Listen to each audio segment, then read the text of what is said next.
Dans quel sens ça va aller? Est-ce que tous ces différents procès-là ne sont pas de nature à cadenasser les élections présidentielles qui approchent à pas des gens et même aussi à déplacer son positionnement sur le plan politique avec ces élections qui arrivent? Vous savez, le président, le professeur Maurice Kamto, en 2020, a décidé de ne pas que le MSC n'aille pas aux élections. Et donc, il a dit lui-même, dans une vidéo que j'ai écoutée et réécoutée, qu'en l'état actuel de la loi électorale, il sait que le MSC ne pourra pas présenter les candidats. Il a dit ça lui-même. Bon, maintenant, si vous suivez ce qu'il a dit à Paris, Oui. il a dit à Paris que juridiquement, rien ne s'oppose à sa candidature. Et là, il est en train de nager dans son domaine de prédilection, le droit. Moi, je n'ai pas fait dans le droit, moi je suis un technicien. Je n'ai pas fait dans le droit.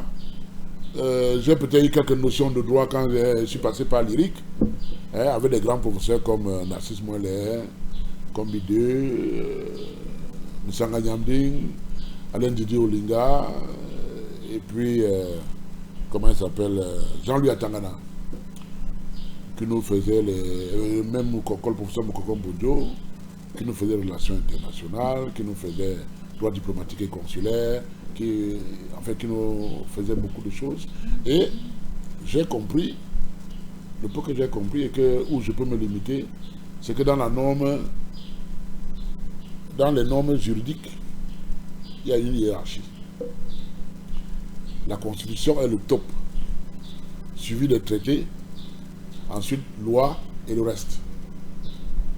Donc, quand après avoir fait cette déclaration au Cameroun et celle qu'il a fait à Paris, est dans le droit. Moi, je ne vais pas rentrer dans ce jeu-là. Parce que le droit est un peu comme même un texte administratif. Il y a le texte, il y a l'esprit du texte. Il y a la loi, il y a l'esprit de la loi. Mais il faut dire qu'actuellement... Et donc, pour terminer, pour finir d'abord ça, Oui. il y a la loi et l'esprit de la loi. Alors quand vous rentrez dans l'esprit de la loi, ça devient la sorcellerie politique. C'est très difficile. Regardez déjà même dans les différents débats, les différents professeurs n'arrivent pas à s'accorder. Justement, c'est de ça qu'il est question, puisque les grands professeurs n'arrivent pas à s'accorder sur la capacité à être éligible du professeur Maurice Kamto. Est-ce qu'il s'agit là d'une question de mauvaise foi ou alors d'une mauvaise interprétation des textes? Moi, je pense qu'une chose, il y a les usages. Oui. Dans les usages, le professeur Maurice Kamto, le MSC, dans les usages qu'on a vus jusqu'à présent, Oui. le MSC ne peut pas le présenter. Dans les usages, je dis bien.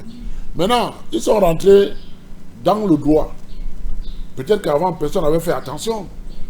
Parce que dans la loi, dans le truc, on ne parle dans la Constitution, on ne parle pas de partis politiques. On parle de représentation. Représentation, bien sûr. Vous comprenez? Maintenant, les gens de droit vont aller tourner dans la représentation. Là, vous n'allez plus rien comprendre, vous qui n'êtes pas dans le droit. Maintenant, ceux qui sont pour vont argumenter pour. Ceux qui sont contre vont argumenter contre. Et donc, moi je pense que nous autres, moi militant de l'UDPC, j'ai besoin qu'on fasse de bonnes élections. J'ai besoin d'avoir des bons concurrents en face.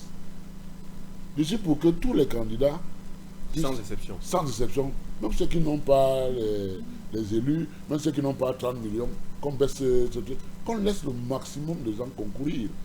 Parce que les gens vont profiter du fait que la loi, pour les contraintes budgétaires, vont les écarter et vont commencer à penser à faire du désordre. Moi, je dis que nous, au RDPC, nous, on est prêts. Je peux vous garantir que même si on ramène les choses à la simplicité, que les 320 ou 30 partis prennent part aux élections, le RDPC va gagner. C'est le seul parti qui est bien établi. Et d'où vont partir tous ces fonds qu'on va remettre à tous ces différents partis politiques afin de faire campagne? Mais il y a une enveloppe globale, on va la diviser par le nombre prorata des partis, c'est tout. Il y a une enveloppe globale qui est constante à chaque élection.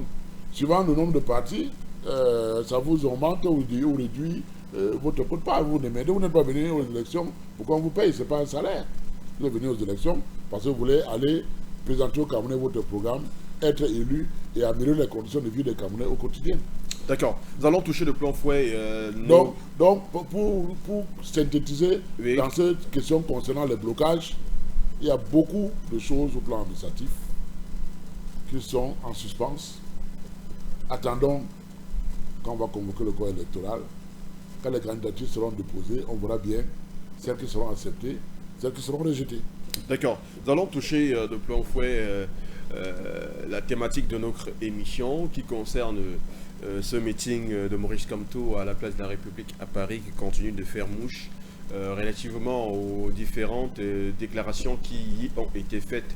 Il y en a une qui a retenu au plus haut niveau notre attention, qui a même d'ailleurs fait l'objet de multiples réactions sur la toile camerounaise. Il y a également le ministre du Travail, de la Sécurité sociale, Grégoire Wona, qui a réagi, et également un allié du RDPC, notamment le ministre délégué à la Justice, qui est également monté au créneau lorsque le professeur Maurice Kamto dit que s'il arrive au pouvoir, il va protéger le président Paul Biya et sa famille. On ira là se poser la question de savoir comment cette déclaration a été accueillie au sein de votre parti, le RDPC, et vous particulièrement. Est-ce une promesse électorale? Est-ce un manque de respect par celui ou est-ce une marque, je vais dire, de respect pour celui qu'il qualifie de patriarche? Déjà, le fait d'appeler le président Paul Biya patriarche, c'est déjà une marque de respect. Parce que lui-même, quand tu as 72 ans, est un patriarche. À cet âge-là, en Afrique, avec tous ces états de service, c'est aussi un patriarche. Donc, c'est normal. Il y a du respect. D'autres sont nés de très loin. Et voilà. Maintenant, par rapport à la protection, ce que je veux dire, c'est que c'est une position, pour ma part, c'est pas la position du RDPC, c'est ma position. Justement, j'ai également dit votre position particulièrement. Voilà, je pense que c'est une promesse politique ou républicaine. Soit elle est politique, ou républicaine, ou les deux. Alors pourquoi je le dis? Parce que vous savez, en Afrique, tout le monde, on en parle partout, que les présidents africains qui durent au pouvoir ne veulent pas partir parce qu'ils ont peur de l'après. Oui. Voilà. Ils ont peur des représailles pour eux-mêmes, pour leurs familles et leurs proches. Et en sécurisant le départ d'un chef d'État qui ne va pas suivre des représailles de son successeur, ça peut l'aider à accepter d'aller se reposer. Mais pourquoi un président devrait subir des représailles? On a vu par exemple au Libéria, George Weah, qui après être quitté du pouvoir n'a subi aucune représaille. On a vu au Nigeria Muhammadu Buhari qui n'a subi aucune représaille. On a vu dans plusieurs autres pays des présidents qui n'ont subi aucune représaille, surtout en Afrique. Mais pourquoi au Cameroun, le professeur Maurice Kamto dit que si jamais il est président, il va protéger le président Paul Biya? Est-ce que le président Paul Biya serait justiciable de quelque chose? Déjà que quand on est un chef d'État, on a la protection de la Constitution. Oui. Le professeur Joseph Wona, oui, dans une discussion que j'ai écoutée, l'avait bien dit. D'ailleurs, même il a même voulu mettre dans la Constitution, je crois que ça a été retiré, que le président était irresponsable des actes qu'il pose. C'était une protection. Parce qu'un président est appelé à prendre beaucoup de décisions, positives et négatives.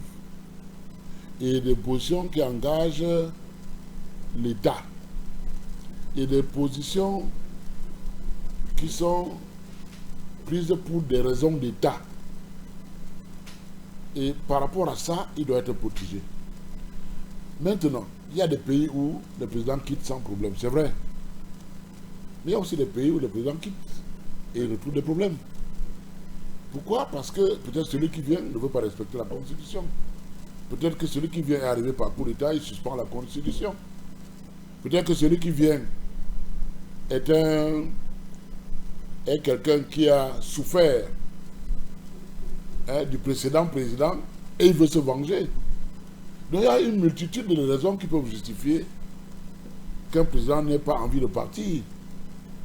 Et je pense que les discussions que j'ai pu avoir vont dans le sens que quand on se dit que s'il est porté président demain, il le dit solennellement, il prend un engagement politique. C'est vrai qu'en politique, les promesses n'engagent que ceux qui y croient. Il prend un engagement politique ou républicain pour dire au président Paul Biya, mais si tu décides aujourd'hui de ne pas te représenter, je vais garantir ta sécurité, celle de ta famille et tes proches. Une façon de ne pas avoir peur d'aller se reposer.